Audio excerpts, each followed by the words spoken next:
Paul Boniface. First of all, I asked the question of my guests, dabber, honorary, or original? Well, I'm not a dabber. I wasn't born in Nantwich, no. But I've been here for 15 years. I don't think that qualifies me, even for junior dabber status. Junior dabber status. Oh, I like that one. Might add that to the mix as well.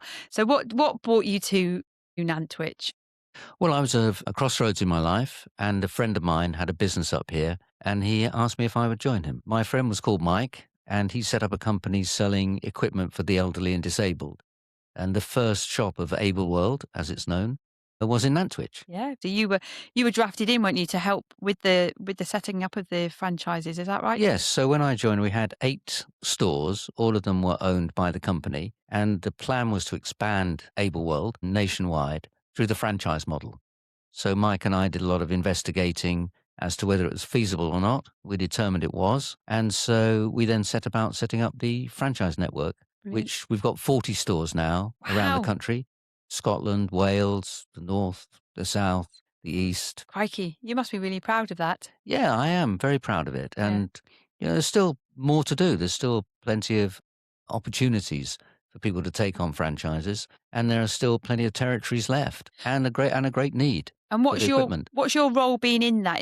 Were you sourcing new areas? Were you training people? What was your position in that? Well, I was the finance director, and because it's a small company, I was also the HR director. So I had 2 hats on. Although I have to say, with the HR side, I was helped enormously by a very gifted lady, and she and I worked as a team. On the franchise side of it, then yes, I was pretty much in charge. Well, I was in charge of everything, and then had people to chip in with various different bits. So recruitment is the main thing in franchising. What do you feel was your biggest achievement? You're still involved with the company now, aren't you? I'm a non-exec. Non-exec, so you have an involvement, and obviously you're very close to Mike.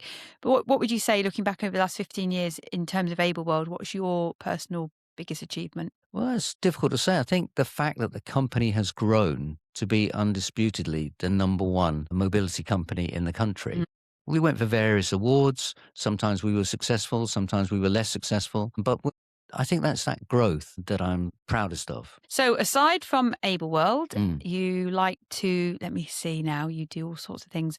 You like to do quizzes. You like to go walking. You loved your time with us at RedShift Radio. Oh, I definitely love my time. Let's talk about that. How did you get in touch with RedShift? Can you remember? I suspect that the invitation came from you or from somebody else to go in and talk about Ableworld. So it's when we had the business show, if you remember. That's right. And I came in, was interviewed. Yep. And about 2 weeks later, you called me up, if you remember. Yes, I said, we liked you being on the show, Paul. The business presenter's leaving. Would you like to do it? Hook you in. And then, well, that's it. We could say the rest is history, but we're going to talk about that. So you got involved with RedShift, early on, because we were still over at the Briley Business Centre in Crewe at that point, weren't we? Yes. So that would have been 2010 we launched. It was quite early on, wouldn't it? It'd be about 2011. Yeah. So what was that like for you?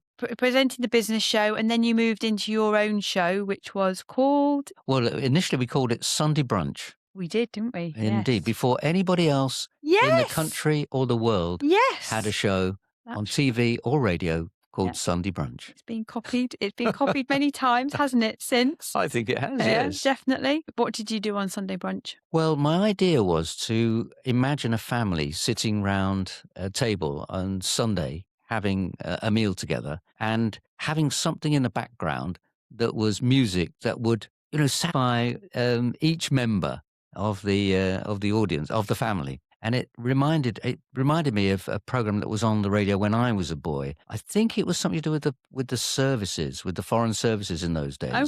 And so they'd have messages going back between BFO in Germany and back here. So they try and bring the families together.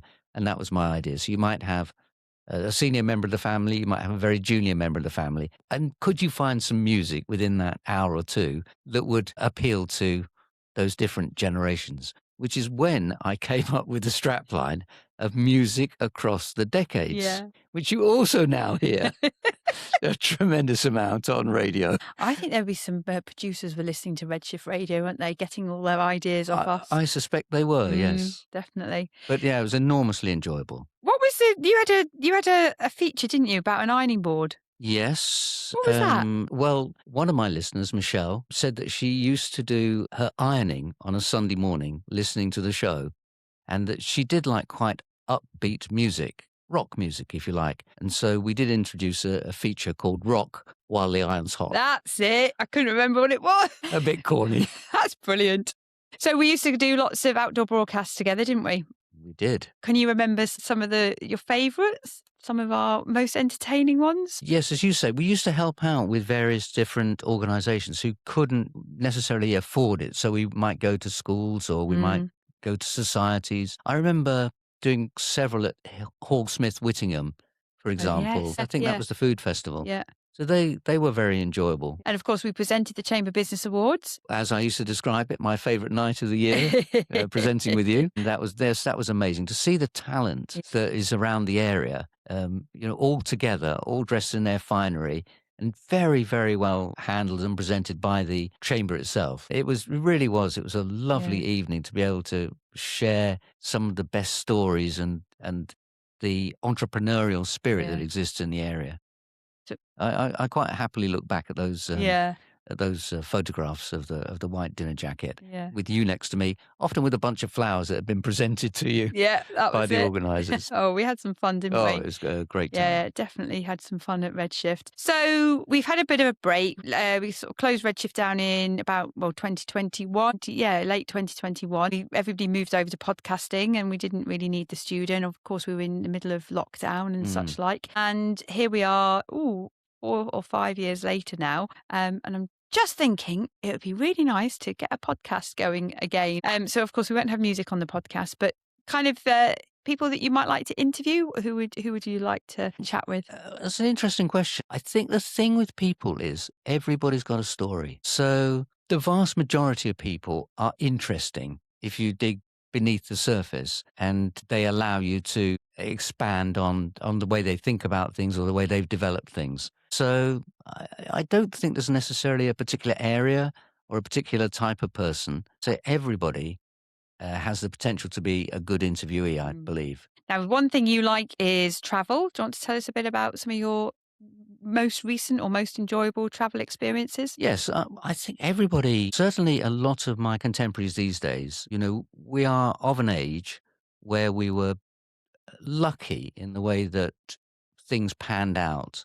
The baby boomer generation. So you've got a lot of people now who are reasonably well off. I know that doesn't account for everybody, but a lot of people are reasonably well off. And you do hear people almost permanently going on holiday these days. Yes, definitely. But I suppose I started my interest more in travel, other than family travel, when I went across to Australia in 2010. I'd always wanted to go to Australia. And so I went for 6 weeks. Basically, my idea was to go on a wine tour and a cricket tour. So I identified 4 cities, 4 wine regions, and 4 cricket grounds that I wanted to see, and then made my way around. I told my kids I was backpacking, and I carried everything in a weekend suitcase that I needed for those 6 weeks. In fact, I was staying at 3- and 4-star hotels. Oh, very good. Yeah, I can't imagine you backpacking somehow. No. So that gave you the bug, did it, back in 2010? Well, what it did was, because I went out in their summer and winter, it made me for the next few years want to, A, go to other wine regions. So I went to places like South Africa and California,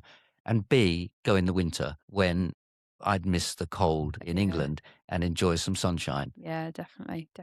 So thinking about all the places you've been to since, is it you do a lot of walking? Is it a mixture of I'm going to look for walking holidays, or I'm going to look for wine holidays? Are you interested in your cricket? Is your ideal holiday a bit of a blend of all of those, or? Yes, I think a lot of it depends on who you go with. So I do go on solo holidays, but I go on more of these holidays with my friends. The majority, I guess, in the last 10 years have been with walking friends. And so we've had some fantastic walking holidays. Last year we were in Turkey, walking along a coastal path that's called the Lycian Way. And we mixed with the locals and we stayed with the locals. So that was really inspiring. One of my friends organized a walking trip to the Isle of Man not so long ago. And so we all went over on the ferry to the Isle of Man. There have been trips to the Channel Islands and to other places like that, including Scotland and Wales. So a large portion of them, I guess, have centered around that. Mm.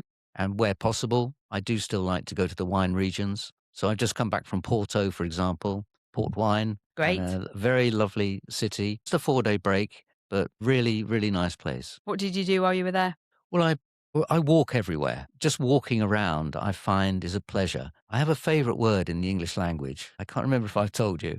My favorite word is flaneur. Oh, no, I've not heard that one before. Well, a flaneur comes from the French, Uh-huh. and it describes an 18th century gentleman who just wandered aimlessly around the streets of Paris. So when I go walking, I call myself a rambleur. I just wander around. I just Yeah. love looking around Yeah. and then stopping somewhere, chance meeting, a chance experience. Lovely. So I do a lot of that. Good. And then with perhaps one or two points of interest. So it Mhm. might be a museum I'm going to, it might be an art gallery or something like that. Mm. Make that my kind of focus. Mm. But if I get waylaid by another interest along the way, then Not too that's terrible. okay as well. Yeah. Excellent. Especially if it involves a glass of wine. Yes, that's really nice. What a nice way to see the world. Bit of a wine tour of Flaneuring. flaneuring. So, the Twich. Yes. You are going to be one of our new hosts for the Twich podcast. Thank you. Thank you. What are you looking forward to about the Twich? Well, I think it's a little bit like we've been talking about earlier. You know, it's the opportunity of allowing people to express what they feel about the community and how they can contribute or are contributing to the community and what they would like to do in the future. And yeah, it's a really lovely place to live, Nantwich. And since you started Nantwich Info, for example, and other initiatives such as that, I think the world has got to know Nantwich a lot more. And there are still some hidden things Definitely. that can come to the fore and still some things that need mentioning again. But just looking around and just talking to people, I was going to say bravery. It's a funny word to use, I suppose, when you're talking about commercial enterprises. But setting up a shop, setting up a coffee shop, setting up a business, Definitely. you know, is a really tough thing to do. Yeah. And my admiration goes out to anybody and indeed everybody who tries to set up their own business. So any help we could give to help the owners of the business and also thereby helping the town of Nantwich is something I'm very interested in. That's great to hear. That's a really nice way of putting it, actually, because I know you're great at interviewing people, and like you say, you're interested in people and drawing out their stories and things. So I'm very very much looking forward to hearing your interviews with people from our community. And as you know, the Twitch is all about the sort of CW5, Nantwich and surrounding areas kind of area. So we are very much focusing on the raft of different businesses, small businesses, large businesses, events, community organisations. So I think between us and our other presenters as well, we're going to have a really nice array of people to talk to, aren't we? Very, very much looking forward to it. Excellent. 1,